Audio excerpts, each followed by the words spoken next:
కలుగును గాక. ప్రియమైన దేవుని సంగమా, ఇప్పుడు దాని శుభాభివందనములు దేవుని పక్షమున మరియు కుటుంబ పక్షమున మీ అందరికి తెలియపరుస్తున్నారు. సంతోషంగా ఉన్న వారందరూ బిగ్గరగా హల్లెలూయా, ఇంకా బిగ్గరగా. నిజంగా నేను దేవుని సంతానములో ఆనందంతో గడుపుతున్నాను అని నా హృదయం మీద చేయివేసి దేవుని ఎదుట చెప్పుచున్నాను అన్న వారందరూ బిగ్గరగా హల్లెలూయా. ఈ దినము దేవుడు ఒక అద్భుతమైనటువంటి మాటతో మనల్ని ముందుకు తీసుకొని వెళ్తున్నాడు. యోహాను సువార్త 6వ అధ్యాయం 11వ వచనాన్ని చూస్తాం. యేసు ఆ రొట్టెలు పట్టుకొని కృతజ్ఞతాస్తుతులు చెల్లించి కూర్చున్న వారికి పట్టించారు. యేసు ఆ రొట్టెలు పట్టుకొని కృతజ్ఞతాస్తుతులు చెల్లించి కూర్చున్న వారికి వడ్డించెను. దేవునికి మహిమ కలుగును గాక.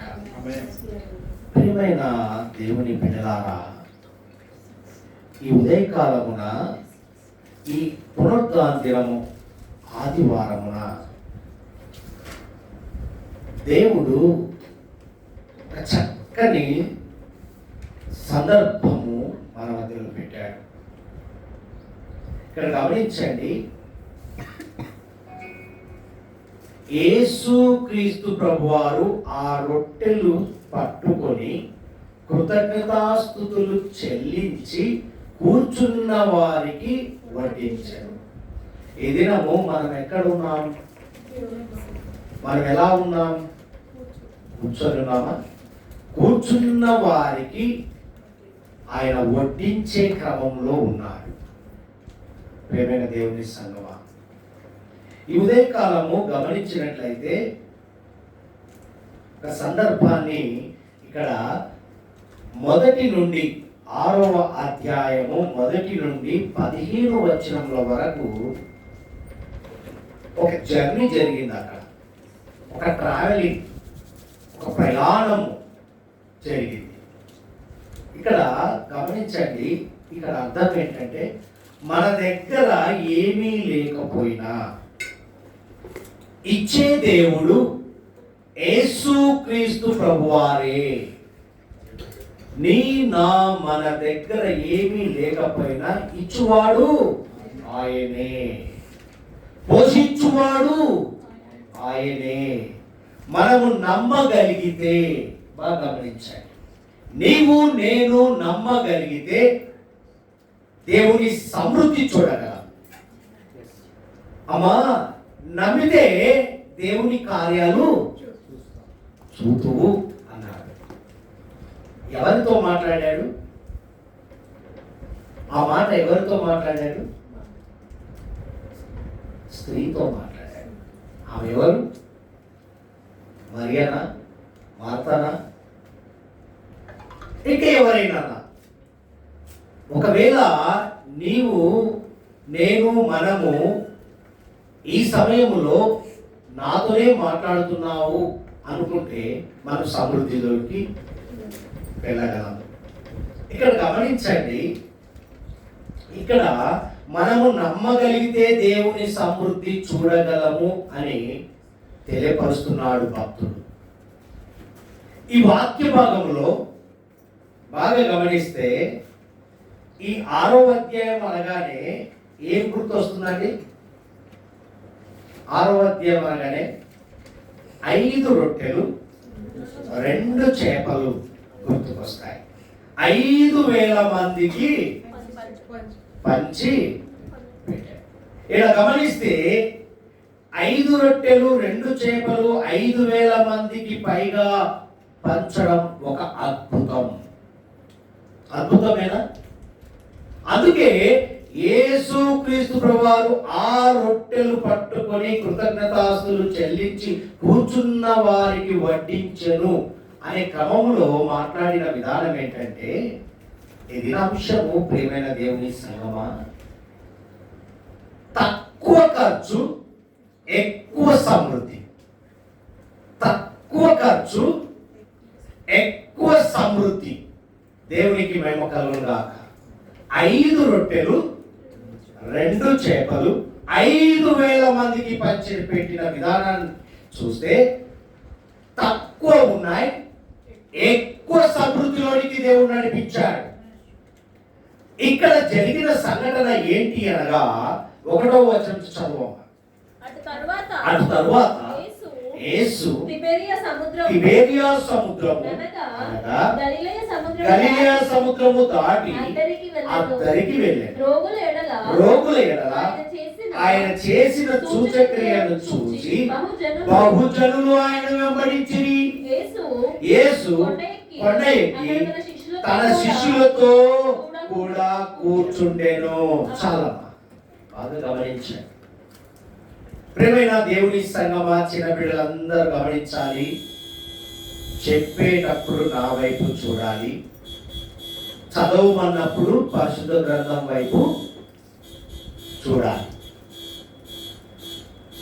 ఇక్కడ గమనించండి, ఇక్కడ జరుగుతున్నటువంటి సందర్భం ఏంటంటే, వాక్య భాగంలో సత్యం ఏంటంటే, యేసు క్రీస్తు ప్రభువారికి యూదుల నుండి వ్యతిరేకత అధికమవుతున్నది. ఏమవుతుందండి? యూదుల నుండి ఎక్కువ వ్యతిరేకత అధికమవుతున్నది.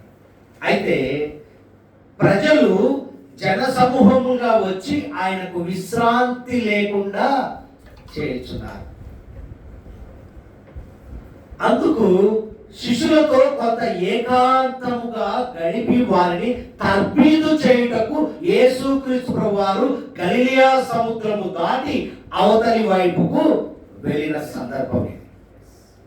తన శిష్యులతో, తన వెంబడిస్తున్న శిష్యులకు తర్బీదు అంటే ఆయన నడిపిస్తున్న క్రమాన్ని వారికి నేర్పడానికి, తర్బీదు చేయడానికి అవతల వైపుకు వెళ్ళిన సందర్భం. అందుకే ఇక్కడ రాయబడిన మాట చూడండి, రోగుల ఎడల ఆయన చేసిన సూచక్రియలు చూసి బహుజనులు, అంటే శిష్యులతో మాట్లాడే సమయం దొరకలేదు అక్కడ. యేసు కొండ ఎక్కి అక్కడ తన శిష్యులతో కూర్చుండెను. బాగా గమనించండి. శిష్యులతో కొంత ఏకాంతంగా గడిపి వారి తర్బీదు చేయటకు యేసుక్రీస్తు ప్రభువారు గలిలయ సముద్రము దాటి అవతలి వైపుకు వెళ్ళాడు. వెళ్ళిన సమయంలో అయినను జనులు ఆయనను వదలలేదు. జనులు ఆయన వెంబడించారు. అంటే వీరికి తర్బీదు ఇద్దామనుకునే సమయానికి కూడా జన సమూహం అంతా ఒక్కసారిగా మూకుమ్మడిగా బయలుదేరారు. అయితే చూడండి, 5వ వచనానికి వచ్చేసరికి, అప్పుడు పస్కాను యూదుల పండుగ సమీపించెను. చాలా ఏమైపోయింది, అక్కడ పండగ సమీపం వచ్చేసింది. ఇంకా అక్కడ ఏమైందంటే, ఆ యేసు క్రీస్తు ప్రభువారు కొండ ఎక్కి శిష్యులకు ఉపదేశం చేయాలని తలంచుకునే సమయంలోనే జనులందరూ ఒక్కసారిగా మూకుమ్మడిగా చేరి ఉన్నారు. ఎందుకు? పండగ సమీపంలో ఉంది. ఆ పండగ కూడా కొంతమంది జనులు ఎక్కువైపోయారు. మామూలు జనులు వచ్చేది వేరు, పండగ వచ్చేసరికి కొంచెం ఎక్కువైపోయింది. జన సమూహము ఎక్కువైపోయి అక్కడ ఏమైపోయిందంటే, చూడండి, మరింత అధికంగా వచ్చారు. మామూలుగా వచ్చే వారి కంటే ఎక్కువగా వచ్చారు. అప్పుడు ఏం చేశాడంటే, చదవమ్మా. కాబట్టి యేసు కన్నులెత్తి బహుజనులు నా యొద్దకు, అంటే తన యొద్దకు వచ్చుట చూచి వీరు భుజించుటకు ఎక్కడి నుండి రొట్టెలు కొని తెప్పించమని. బాగా గమనించండి, వచ్చేవారిని చూసేవారే ఉన్నారు, కానీ వచ్చారు, మనం పెట్టిన కార్యక్రమానికి వచ్చారు, ఆ వచ్చుడే ముఖ్యము, వచ్చారా వచ్చినట్టుగా వెళ్ళిపోతారనే ధోరణిలోనే ఉంటారు. కానీ వచ్చిన వారిని ఆహ్వానించుకొని వారిని ఏ విధంగా సమృద్ధితో పంపాలని ఆలోచన యేసు ప్రభు వారికి తగ్గింది. అది యేసు ప్రేమ. గమనించండి, జన సమూహాలు చూసిన వెంటనే ఆయనలో ఏమొచ్చేసిందంటే కరుణ, దయా, జాలి కలిగింది. కారుణ్యము అంటారు. సానుభూతి. ప్రజల పట్ల ఆ జన సమూహాన్ని చూసినప్పుడు సానుభూతి కలిగింది. బాగా గమనించండి. ఇవన్నీ ఎందుకు మనకు నేర్పుతున్నాడో గమనించండి. ఎందుకు ఇక్కడ ఆయనకు ఆ ఉద్దేశం కలిగిందంటే, వారు అలసి ఉండుట మరియు ఆకలి కొని ఉండుట చూచి వీరికి ఆహారము ఎక్కడ నుండి తెప్పిత్తును అని అడిగాడు. చూసారా ప్రియమైనటువంటి వాళ్ళారా, వచ్చిన వారు వింటారు వెళ్ళిపోతారన్నట్టుగా లేదు. అక్కడ వచ్చారు, సరే ఎక్కువ మంది వచ్చారు, ఎక్కువైతే మధ్యలో పలసన అవుతుంది కదా మన సామెత. కానీ యేసుక్రీస్తు ప్రభు వారి ఉద్దేశం ఏంటంటే, వచ్చిన వారికి బోధ అందించాలి, అందించి ఆత్మీయ ఆహారము మరియు శారీరక ఆహారం అందించాలనే ఉద్దేశంతో ఒక ఆలోచన తగ్గిందండి. ఇది మనందరికి వర్తిస్తుంది. మనతోనే మాట్లాడుతున్నాడు దేవుడి దిన. పిల్లలు, మిమ్మల్ని అందరిని అడుగుతాను, ఎవరు వింటున్నారా, ఎవరు ఏం చేస్తున్నారనేది మీ చెప్పే ఆన్సర్ను బట్టి ఉంటుంది. బాగా గమనించండి. ఇక్కడ ఏం చేశాడంటే, ఎక్కడి నుండి తెప్పింతుమని అడిగాడు. చదువు ఆలోచన. కానీ ఏమి చేయనై ఉండెను. చూడండి, ఎవరిని అడిగాడు? ఫిలిప్పును అడిగాను. గాని ఏమి చేయనై ఉండెనో తానే ఎరిగి ఉండి అతన్ని పరీక్షించుటకు అలా అడిగాను. జాగ్రత్త సుమా, ఆయన తెలియదా? వచ్చిన వారికి ఏమి చేయాలో తెలియదా? కార్యక్రమం మొదలు పెట్టిన వారికి తెలుస్తుందా? అయితే తను వెంబడిస్తున్న శిష్యులలో ఒక శిష్యుని అడిగాడు, పిలుపు నాయనా, మనం ఏం చెప్తాం? మనకు అందరూ ఉంటారు కదా, ఒక్కొక్కరికి ఒక బాధ్యత ఇస్తే చేస్తాం అంటాం కదా.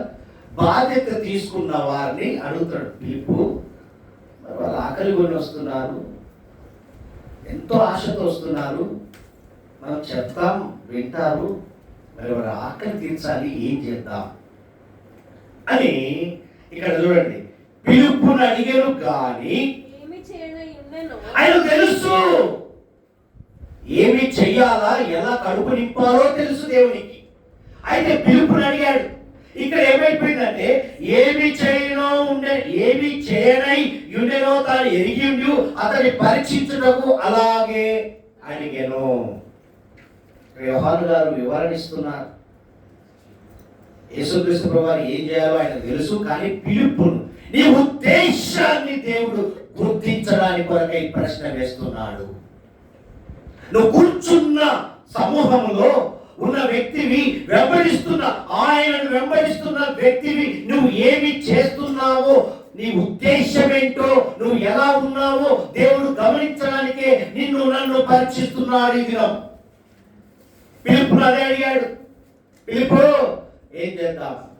అయితే ఇక్కడ చూడండి, అందుకు పిలుపు, వారిలో ప్రతివాడు కొంచెము పుచ్చుకొనుటకైనను 200 దేనారములు రొట్టెలు చాలవని ఆయనతో చెప్పాడు.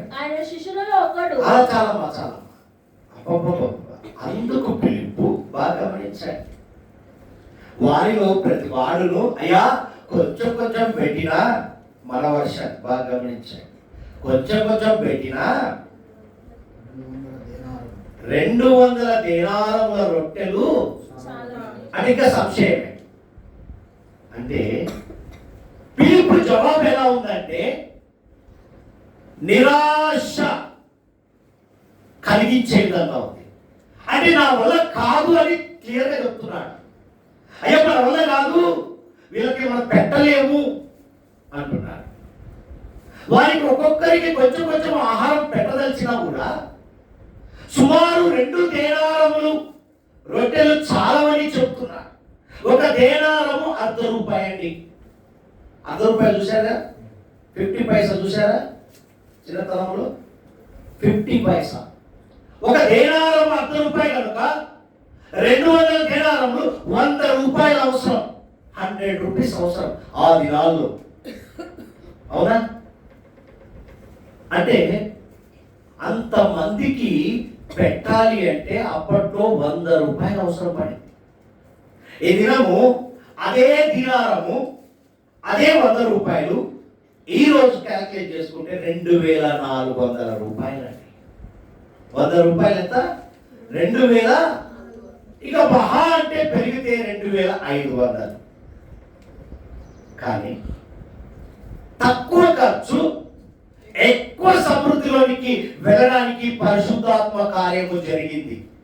ఇది గమనిస్తే పిలుపుని అడిగాడు, ఆయన చెప్పిన వివరణ ఇచ్చాడు. అయ్యా ఇట్లా చేయాలి, మరి క్యాల్కులేషన్ అంటారు కదా, చాలా మంది క్యాల్కులేషన్ చేశారు.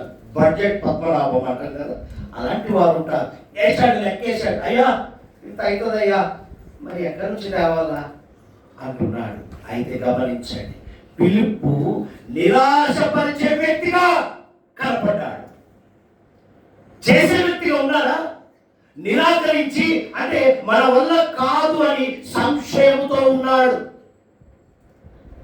తన ముందున్న సమస్యను పెద్దగా ఊహించుకొని తప్పుకొని వెళ్ళిపోయే మనస్తత్వం కలిగినటువంటి వాడిగా ఉన్నాడు. నాకెందుకండి ఇది అడిగావా? నేను చెప్పేశాను, వామో ఈ బాధ్యత నన్ను పెట్టమంటాడేమో, లేకపోతే నా ఇవన్నీ ఎందుకని చెప్పేసి ఆ సమస్య పెద్దగా అవుతుందని చెప్పి తప్పించుకునే స్వభావంలోనికి వెళ్ళిపోయాడు. బాగా గమనించాడు. ఒకటి గుర్తొస్తుంది అనుకుంటాను. నోవహు కాలంలో జలప్రలయము ముగింపులకు వచ్చినప్పుడు కాకిని పంపించాడు. ఆ కాకి ఏం చేసింది? లోకానికి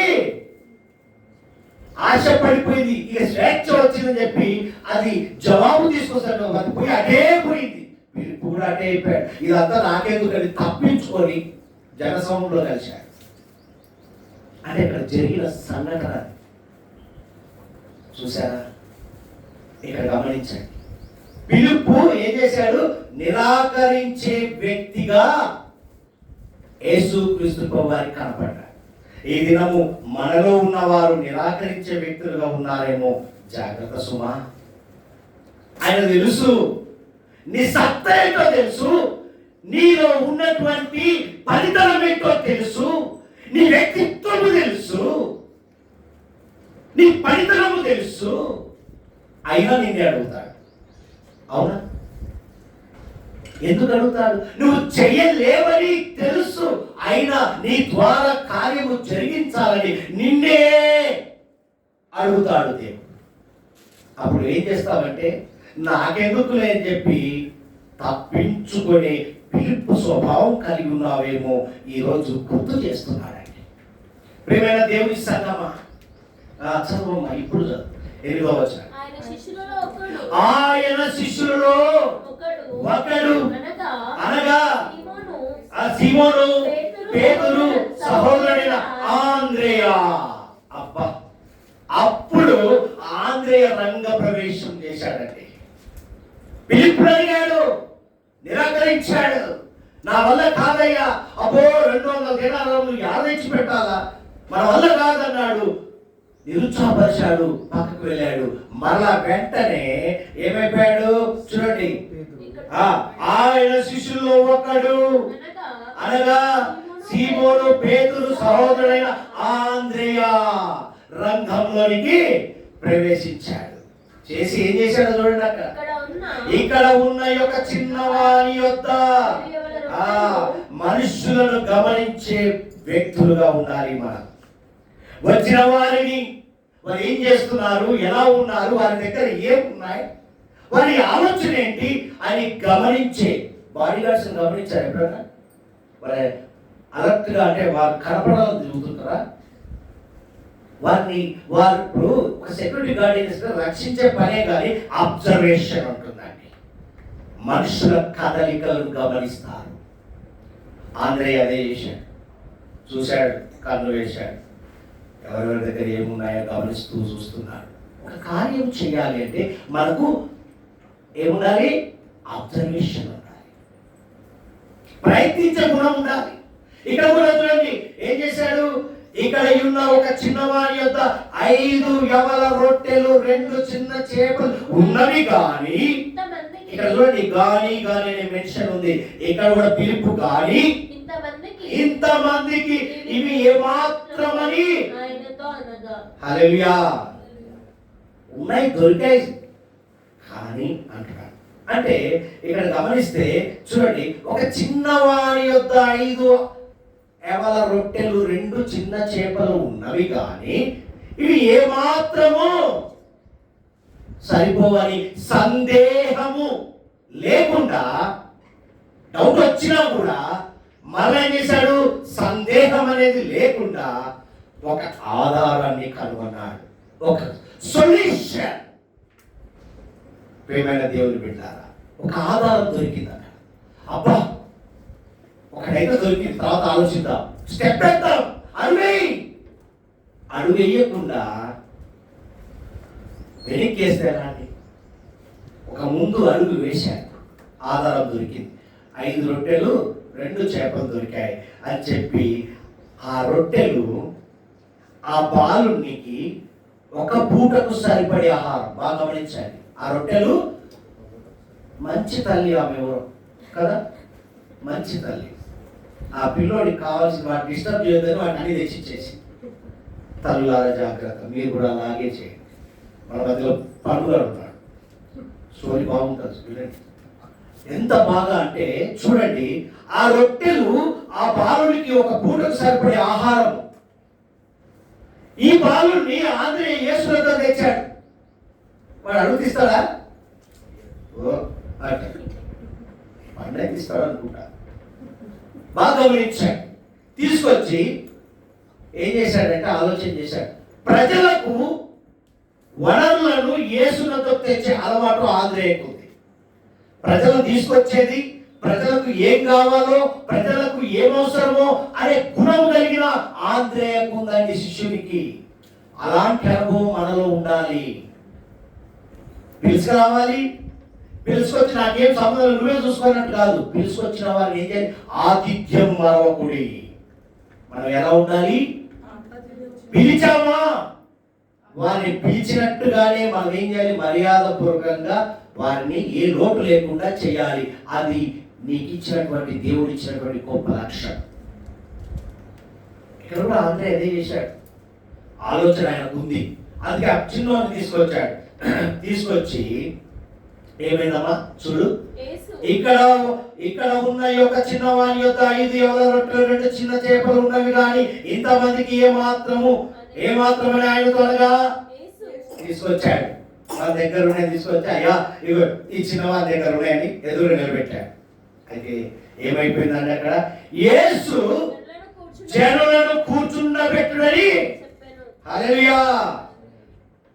అసలు అవి ఏమైతాయా, ఏమి సంశయం లేదు. ఆంధ్రేయకు దేవుడికి యేసుక్రీస్తు వారికే తెలుసు కార్యం ఏం జరుగుతుందో. తీసుకొచ్చాడు, ముందు పెట్టాడు. పెట్టగానే యేసుక్రీస్తు వారు ఒక్క మాట చెప్పలే, సరిపోతాయా ఏది ఆంధ్రేయ అని అడిగాడా? మనమైనా అవుతాయా అంటే చేసేవాడికంటే చేయించుకునే వాడికి ఎక్కువ డౌట్లు ఉంటాయి. అవునా? చేసేవాడికి ఉండదండి డౌట్, చేయించుకునే వాడికి ఎక్కువ డౌట్. అందుకే ఎనికి వెళ్ళిపోతారు. జాగ్రత్త సుమా. ఏం చేశాడంటే యేసు జనులను కూర్చుండబెట్టండి శిష్యులకు ఆజ్ఞాపించేశాడు. అదేంటండి చేతికే రాలేదు, రిలీజ్ చేశాడు. ప్రియమైన దేవుని సంగమా, బాగా గమనించాడు. పరిశుద్ధాత్మ కార్యం ఎలా జరిగిందో కూర్చుండబెట్టి ఆ చోట చాలా పచ్చికై ఉండెను గనుక లెక్కకు ఇంచుమించు 5,000 మంది పురుషులు కూర్చుండిరి. స్త్రీలకు అప్పుడు ప్రత్యేకత లేదండి, పిల్లలు కూడా కౌంట్ చేయలేదు, ఓన్లీ పురుషులనే. తర్వాత అంటే అక్కడ ఆ సంఘటన అందుకే పురుషులు అని రాయబడు, అది వేరే సందర్భం వచ్చినప్పుడు నేను చెప్తాను దాని వివరణ.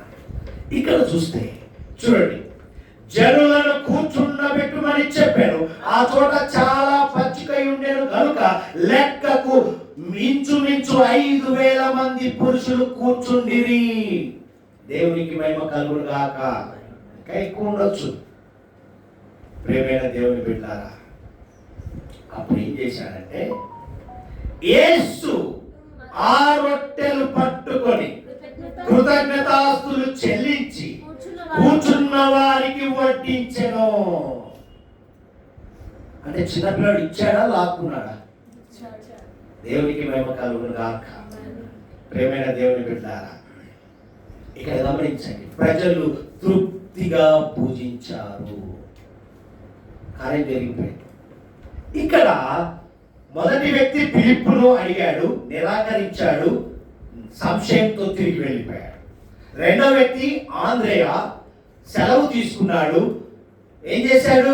కనుగొనే పనిలోనికి వెళ్ళాడు, సర్చింగ్ చేశాడు, దేవుని ఎదురుకు తీసుకొచ్చాడు, కార్యము జరిగింది, ప్రజలు తృప్తి పొందారు. అంటే ఆంద్రేయ సమస్యను ఎదుర్కోవడానికి అన్వేషించాడు. ఈ దినము సమస్యను ఎదుర్కోవడానికి అన్వేషించే పనిలో ఉండాలి, కానీ సమస్యను చూసి పక్కదావ పట్టే వారిగా ఉండకూడదు అంటున్నాడు. అవునా? ఆ సమస్యను చూశాడు, ఫిలిప్పు పారిపోయాడు, అంటే తప్పుకున్నాడు.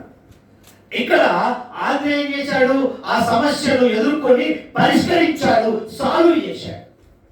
ప్రియమైన దేవుని సంగమా, ఉన్నదానిని బాగా గమనించండి. ఈ పునరుద్ధానంలో దేవుడు మాట్లాడుతున్నమాట, ఉన్నదానిని ప్రభువు వద్దకు తెచ్చాడు. అక్కడ కనపడ్డదాన్ని ఆయన యొద్దకు నువ్వేం చేస్తావు చెయ్యయ్యా, నేను మాత్రం తీసుకొచ్చానన్న. ఆంధ్రేయ ఆ బాలుని యేసు వద్దకు తెచ్చి అతని దగ్గర ఉన్న కొద్ది రొట్టెలను చేపలను ప్రభు సన్నిధిలో ఉంచినప్పుడు యేసుక్రీస్తు ప్రభువారు అద్భుతము చేశాడు. అంటే ఏంటి?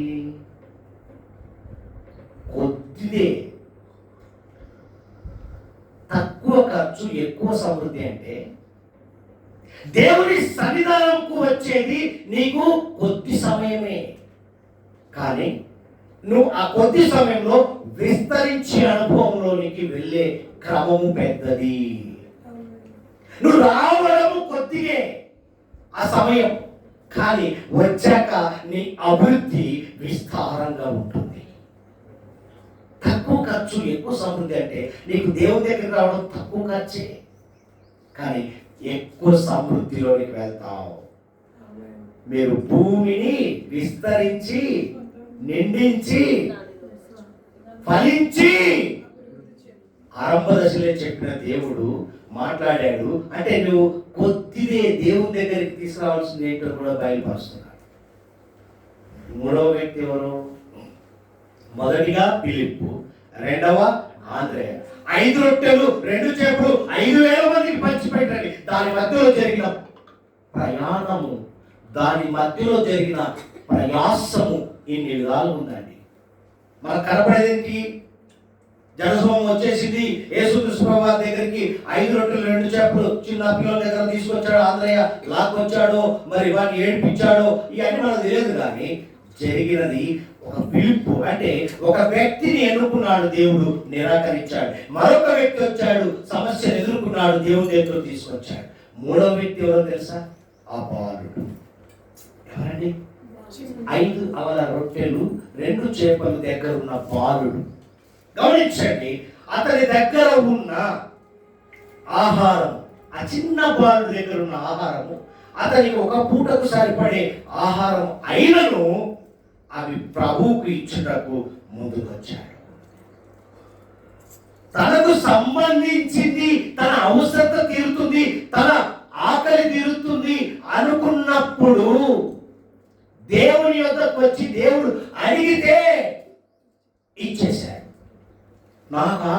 నా అవసరము అని చెప్పాడు. ప్రియమైన దేవుని బిడ్డలారా బాగా గమనించండి. అందుకే చిన్న పిల్లలు ఏంటండి దేవుని రాజ్య వారసులు, అందుకే పిలువబడ్డారు. చిన్నపిల్లలు ఎవరండి? దేవుని రాజ్య వారసులు. వారిలో స్వార్థం ఉండదు. తమ దగ్గర ఉన్నది వెంటనే బయట పెడతారు వాళ్ళు. అవునా? ఏదైనా సత్యం తెలుసుకోవాలంటే చిన్నపిల్లలు అడగాలి. ఇంట్లో ఉన్నది అంటే చెప్తారు.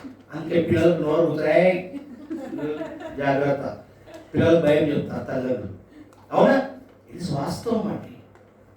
అందుకే ఎవరు వచ్చిన పిల్లలు పెళ్ళిపురు ఇది వాళ్ళు సత్యం చెప్తారు. అదే జరిగింది అక్కడ. ఆ చిన్న పిల్లవాడికి ఏ స్వార్థం లేకుండా దేవుని దగ్గరికి రాగానే దేవుని చేతులు పెట్టాడు కార్యం చేయి. తల్లిదండ్రులు అయితే దాచిపెడతారు. అమ్మో నా పిల్లలది నాకు మళ్ళీ ఎక్కడి నుంచి రావాలి, నేను ఇస్తామా? తల్లిదండ్రుల స్వభావం. పిల్లల స్వభావం ఏంటి? దాచిపెట్టే గుణము. అందుకే వాళ్ళు దేవుడి వారసులయ్యారు. మనమేమో అక్కడే బ్రేక్లో ఉన్నాం, స్పీడ్ బ్రేకర్. ప్రియమైన దేవుని బిడ్డలారా, ఈ బాలుడి దగ్గర ఉన్న రొట్టెలు చేపలు యేసు అద్భుతం చేయడానికి సహాయపడినవి. దేవునికి మేము కలుగుగాక. ఇవన్నీ ఎందుకు చెప్పాడంటే పిలుపుని చూపించాడు, ఆదాయం చూపించాడు, ఆ చిన్న బాలుని చూపించాడు.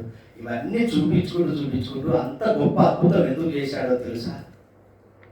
మన దగ్గర కొంచెం ఉన్నను అది యేసు చెంతకు తేగలిగితే, ఏంటండి మన దగ్గర కొంచెం ఉన్నను అది ఆయన యొద్దకు చెంతకు తేగలిగితే ఆయన ఆశీర్వదించి అద్భుతము చేయగలడు.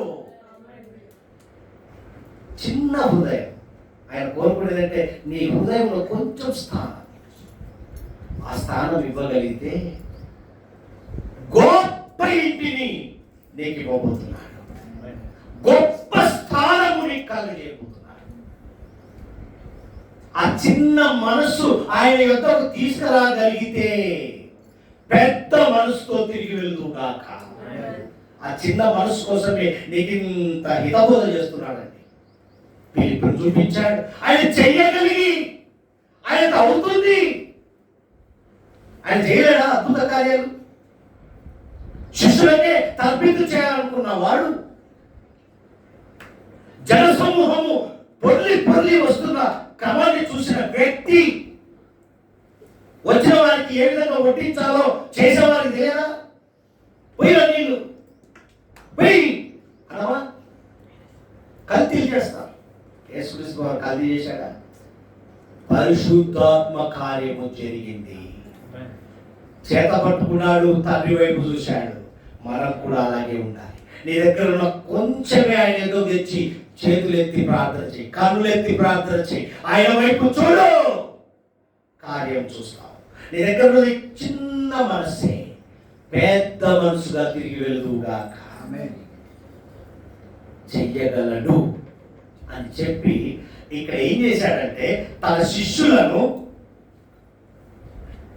చిన్న పరీక్ష పెట్టాడండి. ఏం చేశాడు? చిన్న పరీక్ష. యేసుక్రీస్తు వారు విశ్వాస పరీక్ష పెట్టాడు. వెంబడిస్తున్న నిన్ను నన్ను మనల్ని విశ్వాస పరీక్షలోనికి తీసుకువెళ్తున్నాడు. అది గమనించే జ్ఞానము మనకు కలిగి ఉండాలి. శిష్యులకు విశ్వాస పరీక్ష పెట్టాడు. ఆ పెట్టిన క్రమంలో పిలుపు పక్కకు వెళ్ళిపోయాడు. ఆంద్రేయ మాత్రం పారిపోయాడు. ఈరోజు కూర్చున్న నీవు వడ్డించే క్రమంలో దేవుడు ఉన్నప్పుడు కూర్చున్న నీకు ఎంత ఆకలో, ఎంత తింటావో, ఏమి తింటావో, ఏమి చేయగలవో, ఎలా అరిగించుకుంటావో అని తెలుసు దేవుడికి. తెలియదా? అందుకే అడుగుతున్నాడు. పరీక్ష పెట్టాడు, విశ్వాస పరీక్ష పెట్టాడు. ఈ దినము విశ్వాస పరీక్షలో ఓడిపోయాడు పిలుపు. ఈ దినము మనం అలాగే ఉన్నామేమో, విశ్వాస పరీక్షలో ఓడిపోయిన జాబితాలో ఉన్నామేమో. ఒక్కసారి గమనించు. ప్రియమైన దేవుని సంగమా, ఈ పునరుత్థానం దేవుడు మనకు విశ్వాస పరీక్ష పెడుతున్నాడు. ఆ విశ్వాస పరీక్షలో మనము ఎలా ఉండాలంటే నెక్కిన వారిగా ఉందామా లేకపోతే తప్పించుకున్న వారిగా ఉందామా ఒక్కసారి ఆలోచించు బిడ్డా. ప్రియమైన దేవుని సంగమా, ప్రియ నా కుమార్తె కుమారుడా, ప్రియమైన సొత్తు ఒక్కసారి ఆలోచించు అంటున్నాడు. నీకు నాకు మనకు అలాంటి పరీక్ష ఎదురైతే, శిష్యుకి ఎదురైంది, ఒకవేళ మనకే ఎదురైతే, ఏమీ లేని సమయంలో దేవుడు పోషించాడు అని నిజంగా నీవు ఆయనపై ఆధారపడగలవా అంటున్నాడు. ఏమీ లేని సమయంలో దేవుడే పోషిస్తాడు అని నిజంగా ఆయన మీద ఆధారపడి ఉంటున్నావా? క్వశ్చన్ వేస్తున్నాడు. ఎస్, నేను నిజంగా ఆధారపడి ఉన్నాను అన్న వారు ధన్యుడు. ప్రేమైన దేవుని బిడ్డారా, ఇంకొక మాట అడుగుతున్నాడు. దేవుడు మన ప్రతి అవసర విషయమై శ్రద్ధ గలవాడు. ఎంతమంది నమ్ముతున్నారు? మన ప్రతి అవసరం పైన ఆయన శ్రద్ధ కలిగి ఉన్నాడు. మనం మాత్రం శ్రద్ధ కలిగి లేవు. బుద్ధి గల కన్యకలు బుద్ధి కొంచెం తలుపుది నిద్రపోయినాయా, ఇంకా వస్తావా, టైం ఉంది, 5 నిమిషాలు ఉంది, పడుకుందా. మెలకు కలిగి ఉండాలి. ఎలా ఉండాలి? మెలకు కలిగి ఉండాలి. యేసు క్రీస్తు ప్రభువారు గమనించండి, ఈ ప్రాంతంలో ఉన్న జన సమూహములు రాగానే ఏమి బోధించాలి, ఏమి నిందించాలి, ఏమి చెప్పాలి అనే ఉద్దేశం ఒకటి ఉంది. కానీ ఇక్కడ చూడండి, ఆయనలో ఒక క్వాలిటీ ఉంది. స్వస్థపరచడమే కాదు, బాగా గమనించండి, బోధించడమే కాదు, వారిపై కనికరపడ్డాడు. మొట్టమొదటిగా ఏం బోధించాలా, ఏమి స్వస్థత చేయాలని అనుకోలేదు. వారిని చూడగానే వారిపై కనికరపడి కారుణ్యం కలిగి సానుభూతి కలిగి వారికి ఏమి పెట్టాలి. హల్లెలూయా. మనం ఏం చేస్తాం, వచ్చారు కదా, వచ్చిన వాళ్ళు వచ్చినట్టు పోతే హ్యాపీ ఉన్న వాళ్ళకి పెడతాం, చదువుకుంటారు అనే స్వభావం మనలో ఉంటుంది. కానీ యేసు క్రీస్తు వారికి ఏ స్వార్థం లేదండి. ఏం చేశాడు? బోధించడమే కాదు, స్వస్థపరచడమే కాదు, ఏం చేస్తున్నాడంటే వారిపై కనికరపడి వారి భౌతిక అవసరతలను తీర్చుటకు ఇష్టపడ్డాడు. భౌతిక అవసరతలేని కడుపు, ఏం చెప్తావు, ఏముందా అదే పెట్టే ఆకలి అవుతుంది అనవా? ఇంతమంది నాకు సరిపోదు, మా దాకా ముందు లైన్లో ఇరుక్కుంటాం. ప్రియమైన దేవుని బిడ్డ, ఆయన పక్షపాతి కాదండి. ఇక్కడ ఏం చేశాడు? భౌతిక అవసరతలను తీర్చుటకు ఇష్టపడ్డాడు అని ఎప్పుడైనా నీవు గుర్తించావా? దేవుడు నా భౌతిక అవసరతలను తీరుస్తున్నాడని ఎప్పుడైనా గుర్తించావా? ఆయనపై ఆధారపడ్డావా? ఆయన బోధించేవాడే, స్వస్థపరిచేవాడే, కానీ భౌతిక పరిస్థితులను కూడా ఆలోచించే గొప్ప గుణము కలిగిన వాడని గుర్తించావా అని అడుగుతున్నాడండి. ప్రియమైన దేవుని బిడ్డ, ఆయన నిన్ను అన్ని విధములుగా పట్టించుకున్నాడని విశ్వాసం ఉంచుతున్నావా? ఇప్పుడు దాన్ని అడుగుతున్నాడు. అన్ని విధములుగా నన్ను పట్టించుకున్నాడు అని ఎప్పుడైతే అనుకున్నావో నీ కార్యాలు విజయవంతమవును కాక. ఇక్కడ అంటున్నాడు, నీకు ఏది కావాలో ఏమంటున్నాడు ఇక్కడ చూడండి, అక్కడ ఏమని రాయబడిందో చూడండి. వారు తృప్తిగా తిని తర్వాత ఏమీ నష్టపడకుండా మిగిలిన ముక్కలు పోగు చేయని తన శిష్యులతో చెప్పారు. అదేంటండి, 5 రొట్టెలు 2 చేపలు 5,000 మంది తినగా మిగిలిన, అంటే ఇక్కడ ఒక సందర్భం కూడా ఉందండి.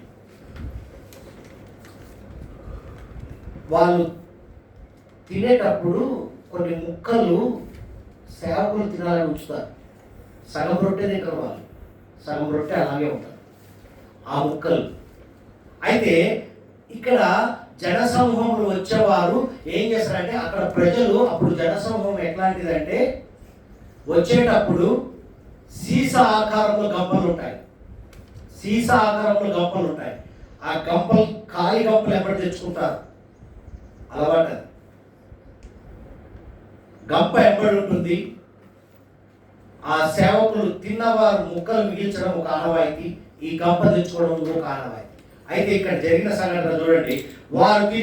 వారు తృప్తిగా తిని తర్వాత ఏమి నష్టపడకుండా మిగిలిన ముక్కలు పోగు చేయుడని తన శిష్యులతో చెప్పాడు. కాబట్టి వారు భుజించిన తర్వాత వారి యొక్క మిగిలిన 5 యవల రొట్టె ముక్కలు పోగు చేసి 12 గంపలు నింపిరి.